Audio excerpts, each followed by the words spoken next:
This is a presentation of DirecTV, exclusive home of the Red Zone channel, the Fantasy Zone, the Dan Patrick Show, 20 years of NFL Sunday Ticket, the Rich Eisen Show, and America's premier source for sports television.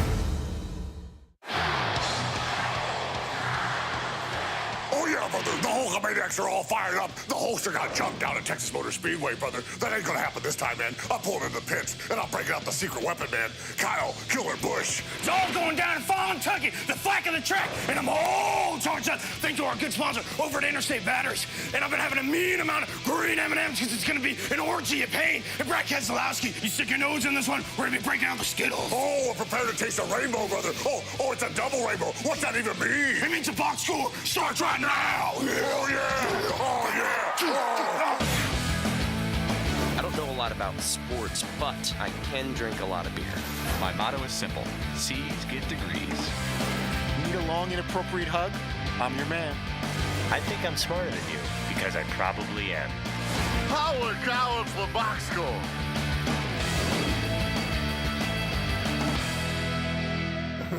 Oh yeah, bro, that's how you settle things at NASCAR. Hello, welcome to the Boxer. I'm Brock in Los Angeles, joined by the Danettes out in Milford, Connecticut. You guys had a great pair of poll questions to choose from this morning.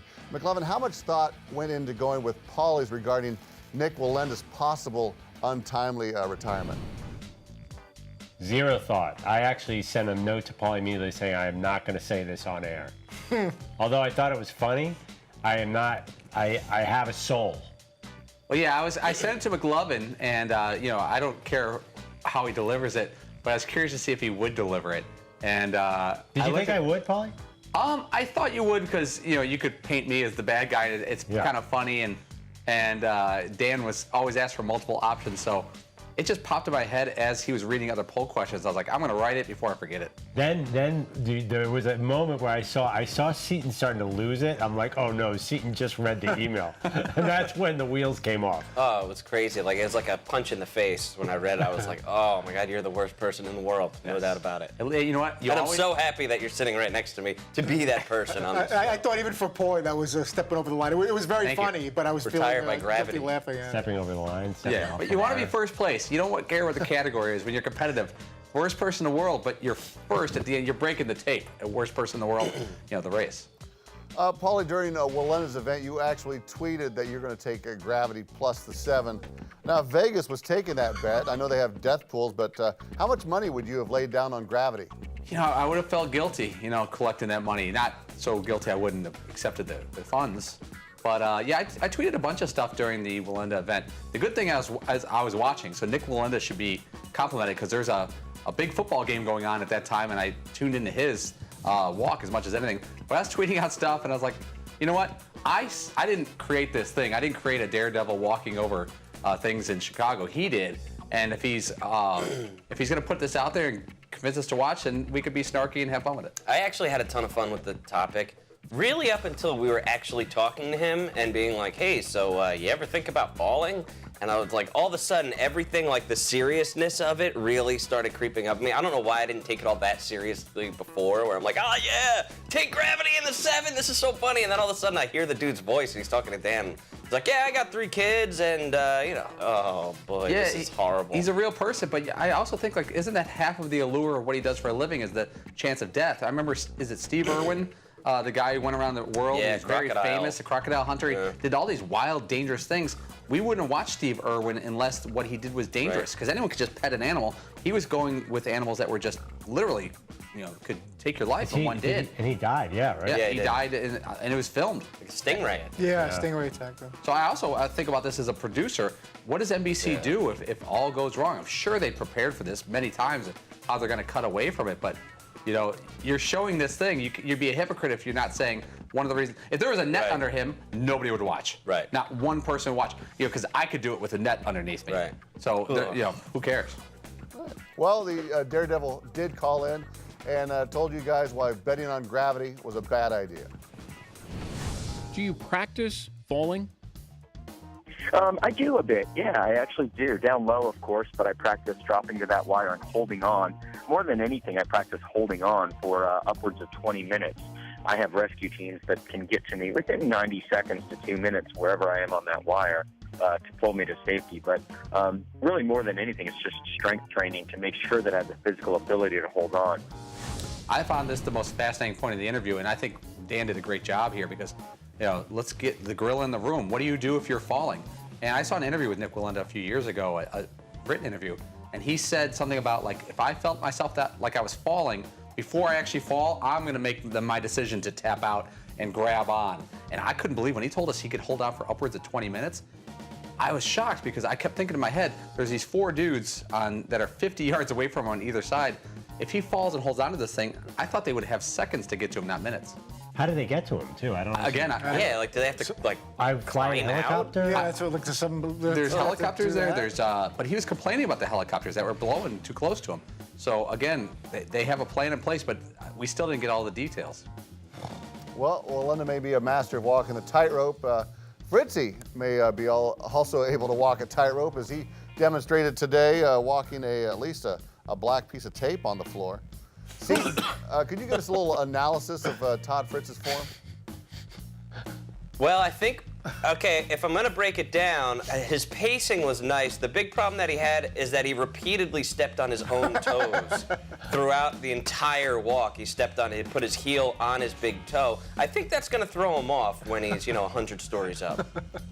That does not look like the appropriate form. Thankfully, that was just a piece of tape. But you're right. I felt myself like kind of kicking my own feet with every single step. And you would think I would know by now about what size shoe I am and how I can avoid, stepping on my own toes with each passing step.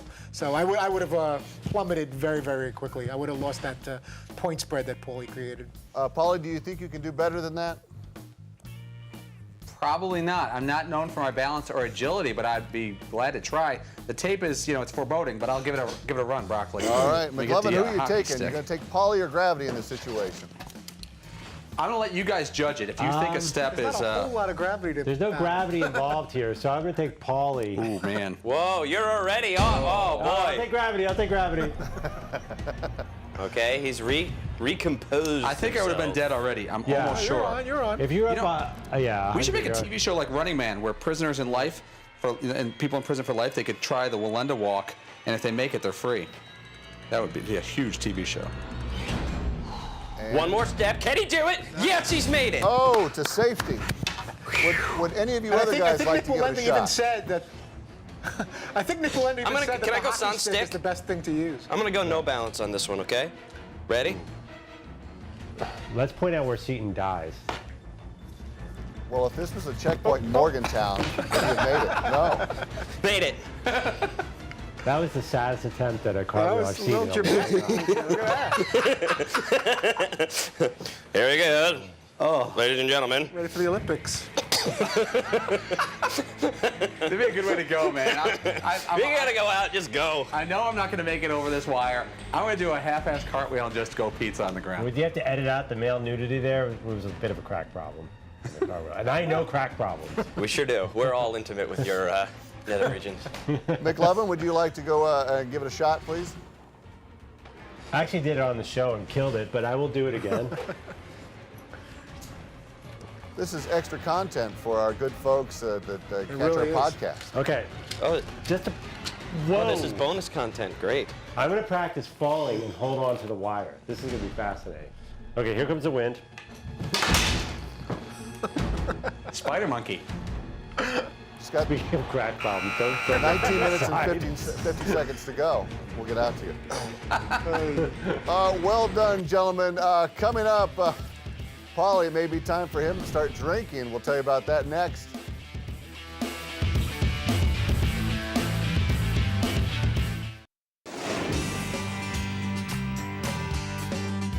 Bartender here, barkeep, anywhere? I got the drinks right now. I think what he's saying is, you better start drinking now. Oh, wow. I mean, that's... Get your buzz on. I'll see you later. Yeah, there you go. Paulie's Cubs. There's whiskey over there, too. Thanks, Dan. We are back here in the box score. Paulie, let's get right to it. How much have you had to drink in light of Dan's revelation? Today, 0. But that being said, Dan's 100% right. That's why beer and Cubs games go together so greatly. If they're in first place, you're actually watching the game and really into it. But when they're in last or fourth place, just keep the old styles coming. Well, it may be a long season for Cubs fans coming up, and we asked the boss how many Heileman's old styles he thought Paul would be throwing back during all of that. Here's what he said in Boss's thoughts.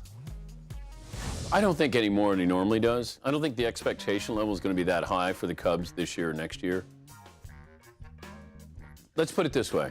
If the Cubs don't win a World Series in the next 5 years, when you have Theo Epstein and Joe Madden, I don't think they ever win a World Series. Then you start drinking. That's pretty harsh statement that they're never going to win a World Series. You got to like that with Theo's track record of turning around the Red Sox and getting 2 World Series titles with them, and the combination of Madden and his quirky style of managing. I think it's exciting to be a Cub fan right now. I'm not saying they're winning a World Series anytime soon, but if they don't do it in the next 5 years, I think that's too far-fetched to think that the Cubs will never, ever win the World Series. I'm not sure about Paulie's Cubs fandom. I said this before, because you will not watch the Cubs. Last year, you probably didn't watch a lot of Cubs because they were terrible. See, I think to be a fan, you have to watch them when they're bad to enjoy them when they're good.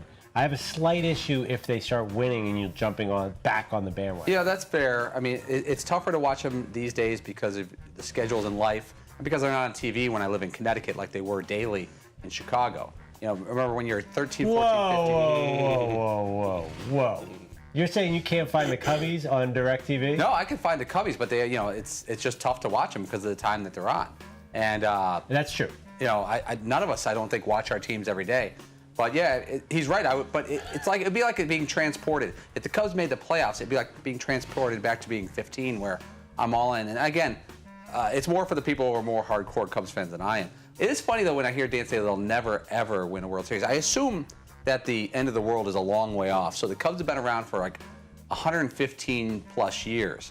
Let's say we get another 10,000 years on this earth before it all goes kablooey. Oh, Paul, we don't even have a quarter of that time. Right. We're in like the first 5%, of life. And so you'd think the odds are with the Cubs, maybe. What about tomorrow's poll? Which comes first, the Cubs win a World Series or the Apocalypse? I guarantee the Apocalypse wins. Apocalypse will get a strong showing. Apocalypse is given 4 points. Dan actually thinks that the Cubs playing day games contributes to their struggles. Theo Epstein thinks that's going to change. From a straight competitive standpoint, you'd probably want night games just so players, that's the rhythm they're used to. You know, major league players are used to sleeping in a little bit, getting ready, coming to the park, getting ready for a night game, and then coming down after the game, doing the whole thing over again. But I love it. I'm a traditionalist. I think Wrigley Field means day games, and I think we can use it to our advantage. And you know, when visiting teams come in here, they're looking forward to coming into Chicago, and they're probably staying out later than our guys are. So those day games can be good for us. It's always interesting when you see a story, franchise with such history like the Cubs, and you try to break from that tradition, even in the slightest way, and how difficult that transition is. The Yankees have done that. The Red Sox have certainly done that. The Cubs are trying to do that now, and it's a sort of a tricky thing to do with your fan base. It was fascinating, though, because I'm thinking when Theo's saying, well, it's like a disadvantage for the Cubs to play day games. Aren't their opponents also playing day games? So you'd think it'd be kind of an even playing field. It's not like the Cubs, the people coming in get an extra hour's sleep. So that's no excuse for why they've lost over all these years. Well, you can rotate it around every 30 years like we did at with the Royals. Okay, stick around. After this, the guys will talk about being tall. Sure.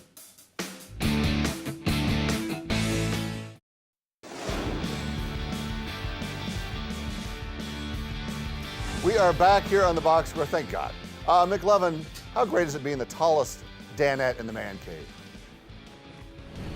Oh, it's great. I lord over these guys. Lord over? Yeah, remember the other day I said, how's the weather down there, Shorty? Yeah, you make little comments. Yeah. It's not cool. It really helps McLovin out on the street too, Brock, because he has a recognizable look, but he's also very large. And so when we go places, he gets recognized at a 3-to-1 ratio. Is that really why, Paulie? Is that why? Well, you know what? You know why. Well, not really. I guess you're right. Well, I'm glad you enjoy being tall, McLovin. I think Fritzie's anger regarding being short may have something to do with what he said today. I found that story fascinating that Dan was discussing a little while ago, with the Napoleon complex with referees and calling things more, the shorter refs, and it just brings me back to days when I was in school, and it definitely seemed, you don't want to make a blanket statement, but some of my smaller, shorter friends seemed a little more angry and agitated on a given day than usual if you compare it to some of the other kids. And they were great kids, and we had great times together. But there was, I don't know if there was resent or there was just some kind of anger or bitterness there. My daughter has a friend that is in the neighborhood, and she seems a lot more often than not a lot angrier than the rest of the gang.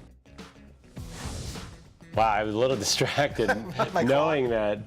I'd actually heard that a large portion of that box had never made TV, because we were actually at the end of hour 3 by the time Todd finished. Yeah, that's actually bonus material, because none of that ever aired. Podcast material. I was talking to Dan for a while, and I probably should have set my 60-second timer to closer to 30 or 35 seconds, and just blew right past it, and not even thinking about how I was going to end up being cut off in the middle. Why didn't you think about it, just out of curiosity? I don't know, I got caught up in a thought, and I wanted to finish my thoughts, and I thought I had enough time, because sometimes when I get out of the box, we're still on for what seems like another 30, 40, 50 seconds from the time I walk back to the time I'm sitting at my desk, so I thought I had some extra time to chat. We would just have less time of me excitedly walking back to my desk, which I don't know if that makes great...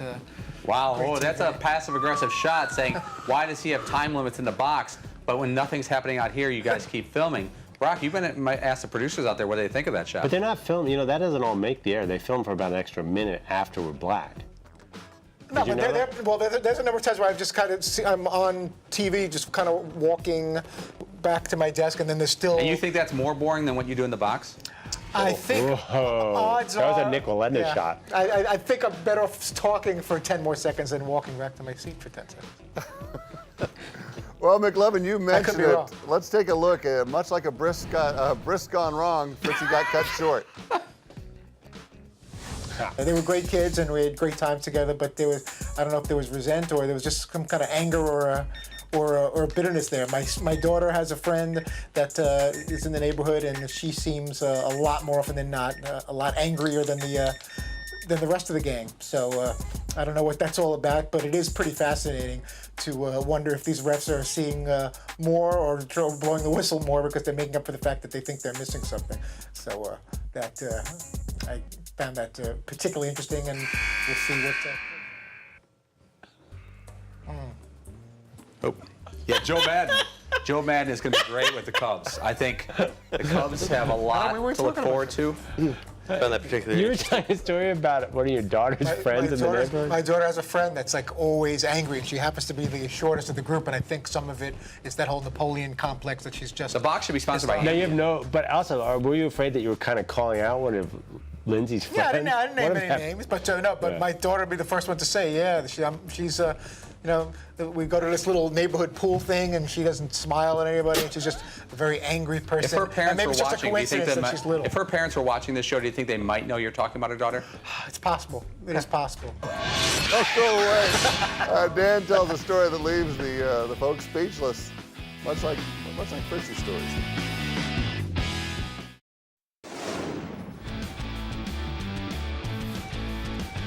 Welcome back to the Box Score. Fire!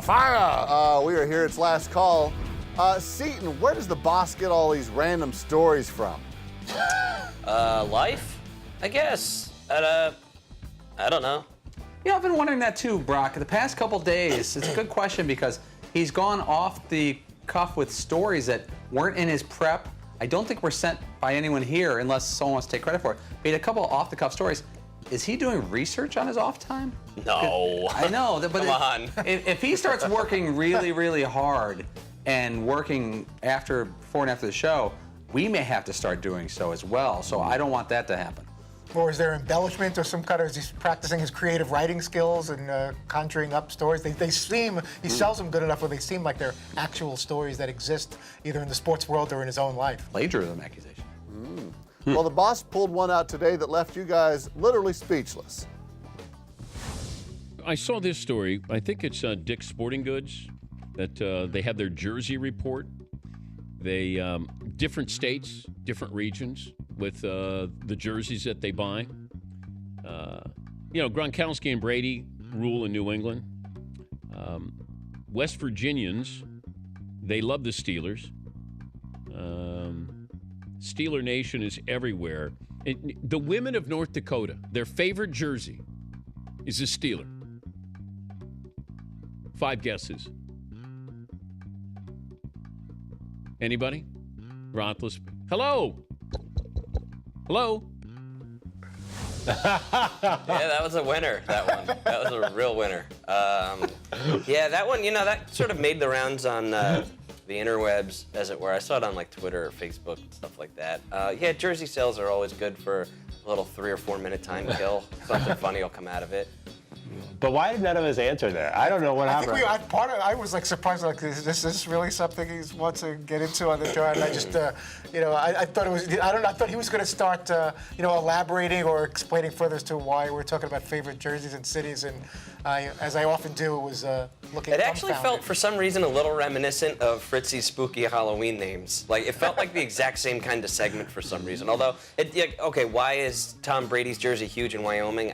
I don't know. That is kind of weird. I'm not sure why, but it was sort of like, okay. Yeah, and I thought he was throwing it out to the listeners and viewers to guess. Obviously, he wouldn't be able to hear, but he was specifically directing that at us, and all 4 of us had no guesses. I got an email from a guy who lives in North Dakota, or a tweet. He goes, I live in North Dakota, and there's not one Dick's Sporting Goods in the state of North Dakota, so it's probably 3 Steelers fans that ordered online a Heath Miller jersey, and that's why it's probably 3-0 every other NFL player.